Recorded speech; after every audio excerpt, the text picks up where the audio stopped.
सो आज हम पढ़ने वाले हैं द पिस्टल, मेगास्पोरेंजियम यानी कि ओव्यूल एंड एम्ब्रियो सैक के बारे में। तो pistil, megasporangium that is ovule and embryo sac के बारे में। सबसे पहला टर्म जो हमको female reproductive part of flower में पढ़ना है that is gynoecium. What is gynoecium? Group of pistil is called gynoecium. Pistil का जो ग्रुप होता है उसी को हम गाइनोशियम कहते हैं। अब पिस्टल जो होता है उसके 3 पार्ट होते हैं that is stigma, style and ovary. Stigma वो पार्ट होता है जहाँ पर आकर के पॉलन ग्रेन लैंड करता है। स्टाइल जो है वो स्टिग्मा के नीचे वाला पार्ट होता है जो लंबा सा होता है और सिलेंड्रिकल होता है देखने में। ओवरी जो होता है वो पिस्टल का बेसल पार्ट होता है यानी सबसे नीचे वाला पार्ट होता है और बल्ज्ड पार्ट होता है यानी कि फूला हुआ पार्ट होता है। तो पिस्टल का जो फूला हुआ पार्ट होता है वो होता है ओवरी। स्टिग्मा के नीचे वाला जो सिलेंड्रिकल पार्ट होता है वो होता है स्टाइल, और पॉलन ग्रेन के लिए जो लैंडिंग प्लेटफॉर्म होता है वो होता है आपका स्टिग्मा। ठीक है। अब अगर आप लोगों से कोई एग्ज़ाम में पूछे, अगर आप लोगों को क्वेश्चन दिया हुआ है और नंबर ऑफ़ ओवरी बताया हुआ है और पूछ रहा है कि नंबर ऑफ़ पिस्टल कितने होंगे, तो आपको बताना है कि जितने नंबर ऑफ़ ओवरी होते हैं उतने ही नंबर ऑफ़ पिस्टल होते हैं। या आपको नंबर ऑफ़ स्टाइल दिया हुआ है, नंबर ऑफ़ कार्पल पूछ रहा है, तो आपको बताना है कि जितने नंबर ऑफ़ स्टाइल होते हैं उतने ही नंबर ऑफ़ कार्पल होते हैं किसी प्लांट में। ठीक है। फॉर एग्जाम्पल यहाँ पर हम एक प्लांट की बात करते हैं जिसमें एक पिस्टल और एक कार्पल है। ये वाला प्लांट देखिए जिसमें बहुत सारे पिस्टल और बहुत सारे कार्पल हैं। और यहाँ पर एक ये प्लांट है जहाँ पे एक पिस्टल है और बहुत सारे कार्पल हैं। तो क्या फ्यूज़ हो गया? यहाँ पर पिस्टल का फ्यूजन हो गया है, बहुत सारे कार्पल प्रेजेंट है। किसका फ्यूजन हो गया है? पिस्टल का फ्यूजन हो गया और बहुत सारे कार्पल प्रेजेंट है।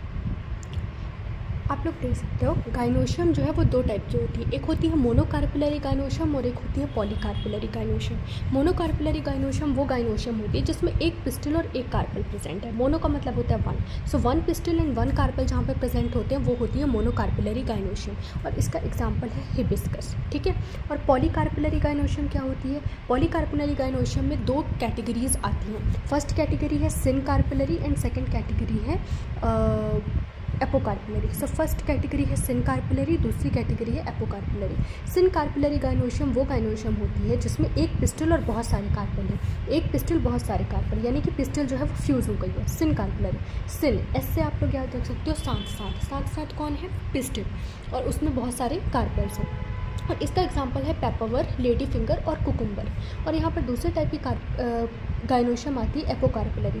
एपोकार्पिलरी गाइनोशियम ऐसी गाइनोशियम होती है जहाँ पे बहुत सारे पिस्टल है और बहुत सारे कार्पल है। तो आप एपो की ए से याद रख सकते हो अलग अलग। और इसका एग्जांपल है Michelia, rose and lotus. Michelia, rose and lotus. अब यहाँ पर लिखा हुआ है inside ovary is the ovarian cavity, यानी कि ओवरी के अंदर क्या होती है? ओवेरियन कैविटी होती है। जो आपकी ओवरी है उसके अंदर क्या प्रेजेंट होती है?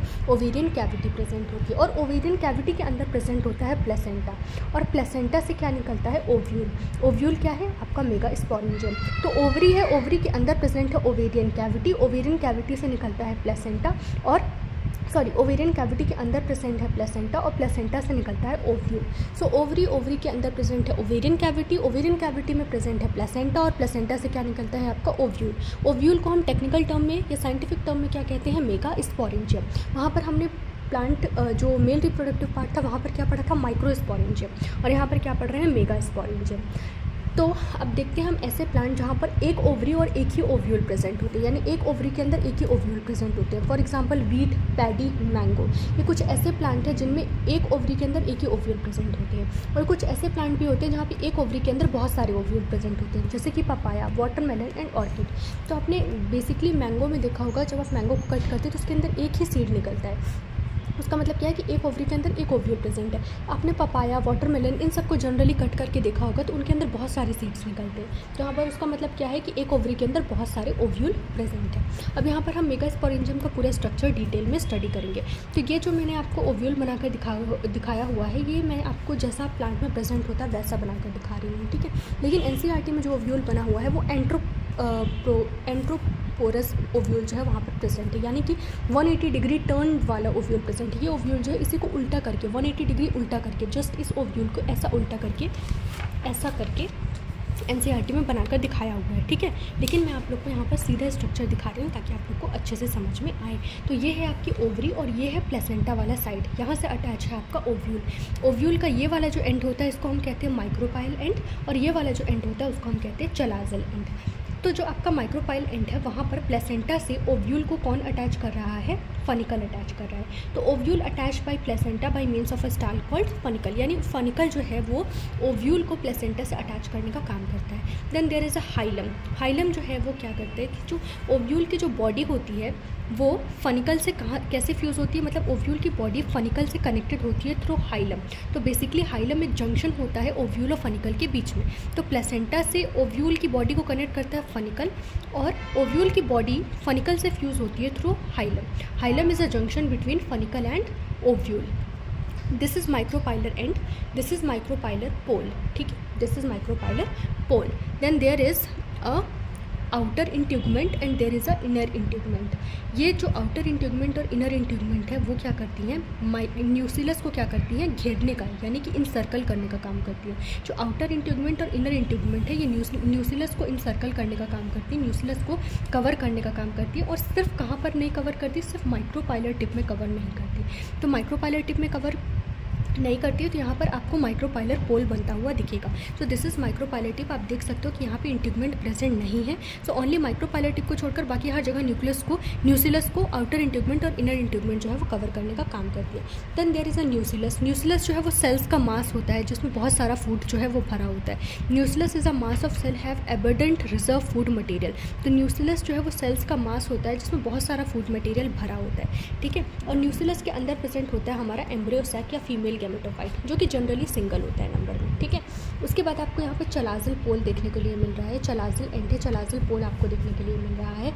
ये जो बेसिकली ये बेसल पार्ट होता है ओव्यूल का। ओव्यूल का जो नीचे वाला पार्ट होता है उसको हम चलाजल एंड कहते हैं, और यहीं से इंट्यूगमेंट जो है वो निकलती है। तो चलाजल पोल से ही इंट्यूगमेंट का ओरिजिन होता है, और जो ओव्यूल होता है उसके बेसल पार्ट को हम चलाजल एंड कहते हैं, और यहीं से इंट्यूगमेंट का क्या होता है, ओरिजिन होता है, यानी यहीं से इंट्यूगमेंट निकलती है। कौन सी इंट्यूगमेंट, outer integument and inner integument. ये क्या करती है, न्यूसिलस को प्रोटेक्ट करने का काम करती है। न्यूसिलस क्या है, सेल्स का एक मास है जो जिसमें बहुत सारा फूड मटेरियल भरा हुआ होता है। सेल्स का एक गुच्छा, सेल्स का एक क्लस्टर जहाँ पे बहुत सारा फूड मटेरियल भरा हुआ होता है। उसके अंदर होता है एम्ब्रियो सैक या फीमेल गैमेटोफाइट जो जनरली सिंगल होता है।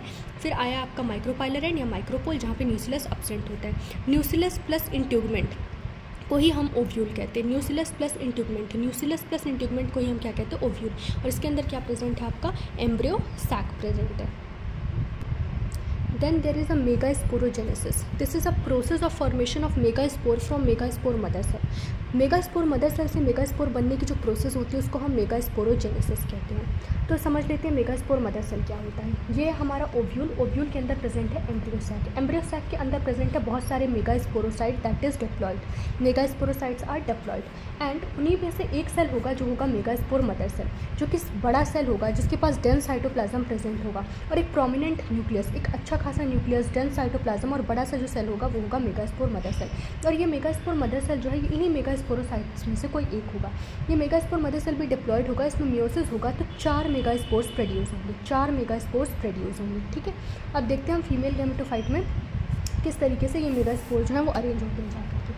तो मेगास्पोर मदर सेल में मियोसिस होने की वजह से 4 मेगास्पोर बने। अब इन 4 मेगास्पोर में से 3 मेगास्पोर डिजनरेट हो गए, ओनली एक फंक्शनल मेगास्पोर बच गया। इसको हम कहते हैं मोनोस्पोरिक डेवलपमेंट, यानी कि सिंगल मेगास्पोर मदर सेल से मेगास्पोर का जो फॉर्मेशन होता है इसको हम मोनोस्पोरिक डेवलपमेंट कहते हैं। एक सिंगल मेगास्पोर मदर सेल से मेगास्पोर के फॉर्मेशन को ही हम क्या कहते हैं, मोनोस्पोरिक डेवलपमेंट, ठीक है। मोनोस्पोरिक क्यों, क्योंकि सिंगल मेगास्पोर मदर सेल से बन रहा है, ठीक है। अब यहाँ पर देखिए 3 मेगास्पोर डिजनरेट हो गए, एक फंक्शनल मेगास्पोर रह गया। इस फंक्शनल मेगास्पोर में माइटोटिक डिवीजन हुआ, न्यूक्लियस का माइटोटिक डिवीजन हुआ और 2 न्यूक्लिएट एम्ब्रियोस्टैक बन गया। यहाँ पर एम्ब्रियोस्टैक के अंदर 2 न्यूक्लियस आ गए तो 2 न्यूक्लिएट एम्ब्रियोस्टैक बन गया। अब ये जो 2 न्यूक्लियस हैं ये अपोजिट पोल में मूव किए और इनमें माइटोटिक डिवीजन हुआ तो दोनों पोल में 2-2 न्यूक्लियस जो है वो आ गया। तो यहाँ पे 4 न्यूक्लिएट एम्ब्रियोसैक बन गया और इन 4 न्यूक्लिएट एम्ब्रियोसैक में फिर से आपस में डिवीजन हुआ तो यहाँ पर क्या हुआ, 4 जो है न्यूक्लियस आ गया अपोजिट पोल में, तो 8 न्यूक्लिएट एम्ब्रियोसैक बन गया। अब इन 4 न्यूक्लियस में से 2 न्यूक्लियस जो है वो सेंटर में मूव करेंगे और सेंटर में मूव करके क्या करेंगे, आपस में इनका फ्यूजन नहीं होगा, न्यूक्लियर फ्यूजन नहीं होगा, ओनली साइटोप्लाज्म का फ्यूजन हो जाएगा। तो ये यहाँ पे पोलार न्यूक्लियाई बना लेंगे और 3-3 न्यूक्लियस जो है वो अपोजिट पोल्स में प्रेजेंट होंगे। तो यहाँ पर 7 सेल्ड 8 न्यूक्लिएट एम्ब्रियोसैक आपको देखने को मिलेगा। फाइनली 7 सेल्ड 8 न्यूक्लिएट एम्ब्रियोसैक आपको फाइनली देखने के लिए मिलेगा। तो ये जो सेल्स होते हैं वो हैप्लॉइड सेल्स होते हैं और जेनेटिकली सिमिलर होते हैं, यानी ये जो सारे के सारे सेल्स हैं ऑफकोर्स ये हैप्लॉइड है, यहीं से आपका हैप्लॉइड हैप्लॉइडिटी स्टार्ट हो गई थी। तो ये सारे के सारे सेल्स जो हैं हैप्लॉइड है और ये सारे के सारे सेल्स आपस में सिमिलर है, यानी होमोजीनस है, एक ही टाइप के सब्सटेंस से बने हुए हैं। ठीक है, अब यहाँ पर मैं आपके पूरे एम्ब्रियोसाइक का डिटेल्ड जो स्ट्रक्चर होता है वो आप लोगों को समझा देती हूँ। देखिए यहाँ पर आप लोगों ने देखा कि 8 जो है सेल्स प्रेजेंट है, तो 8 न्यूक्लियाई प्रेजेंट है। तो उस 8 न्यूक्लियाई में से जो 6 न्यूक्लियाई हैं वो सेल वॉल से सराउंडेड होते हैं और जो 2 न्यूक्लियाई है वो सेंटर में प्रेजेंट होते हैं, और जो 2 न्यूक्लियाई हैं वो सेंटर में प्रेजेंट होते हैं जिन्हें हम पोलार न्यूक्लियाई कहते हैं। और पोलार न्यूक्लियाई के नीचे प्रेजेंट होता है आपका एग एपारेटस। पोलार न्यूक्लियाई के नीचे प्रेजेंट होता है आपका एग एपारेटस, एक लार्ज, और उसमें एक लार्ज सेंट्रल सेल होता है, उसी को हम एग कहते हैं, जिससे फ्यूजन होता है जो कि आगे जा करके आपका जाइगोट बनाने का काम करता है। ठीक है, तो पोलार न्यूक्लियाई के नीचे प्रेजेंट है आपका एग एपारेटस, जिसमें एक सेंट्रल लार्ज सेल होगा जो कि आगे जा करके क्या करेगा, आपका जाइगोट बनाने का काम करेगा। तो आप देख सकते हो पोलार न्यूक्लियाई के ऊपर प्रेजेंट है एंटीपोडाल सेल। एंटीपोडाल सेल प्रेजेंट होते हैं आपके चलाजल एंड में, और पोलार न्यूक्लियाई जो कि सेंट्रल सेल है उसके नीचे प्रेजेंट है आपका एग एपारेटस, जहाँ पर 2 तो आपके सिनर्जिड है और एक आपका एक्सेल है जो कि हैप्लॉइड है, जो कि माइक्रोपाइलर एंड में प्रेजेंट है। 2 सिनर्जिड, एक एक्सेल जो कि हैप्लॉइड है, जो कि माइक्रोपाइलर एंड में प्रेजेंट है। और यही एग एपारेटस के नीचे प्रेजेंट है फिलीफॉर्म एपैरेटस। फिलीफॉर्म एपैरेटस एक स्पेशल टाइप की सेलुलर थिकनिंग होती है। फिलीफॉर्म एपैरेटस एक स्पेशल टाइप की सेलुलर थिकनिंग होती है जो कि पॉलन ट्यूब को गाइड करती है सिनर्जिड्स में आने के लिए। ठीक है, जो कि पॉलन ट्यूब को गाइड करती है सिनर्जिड में आने के लिए। जब पॉलन ग्रेन आएगा, पॉलन ट्यूब बनाएगा, तो उसको पता तो होना चाहिए कि कहाँ पर एंटर करना है, तो उसको सिनर्जिड में एंटर करने के लिए कौन गाइड करती है, फिलीफॉर्म एपैरेटस। और ये सेल्स की एक थिकनिंग जो है इरेगुलर थिकनिंग, जो कि कहाँ पर प्रेजेंट होती है, आपके सिनर्जिड में प्रेजेंट होती है। तो ये रहे आपके 2 सिनर्जिड, हैप्लॉइड है, एक्सेल जो है आपका हैप्लॉइड है, माइक्रोपाइलर एंड में प्रेजेंट है। पोलार न्यूक्लियाई N+N, यानी इनके न्यूक्लियस का फ्यूजन नहीं हुआ है, साइटोप्लाज्म का फ्यूजन हो गया है। This is a central cell, then these are antipodal cell जो कि चलाजल एंड में आपके प्रेजेंट है। So this is all about female reproductive part. Next lecture में हम पॉलिनेशन कवर करेंगे। Thank you so much.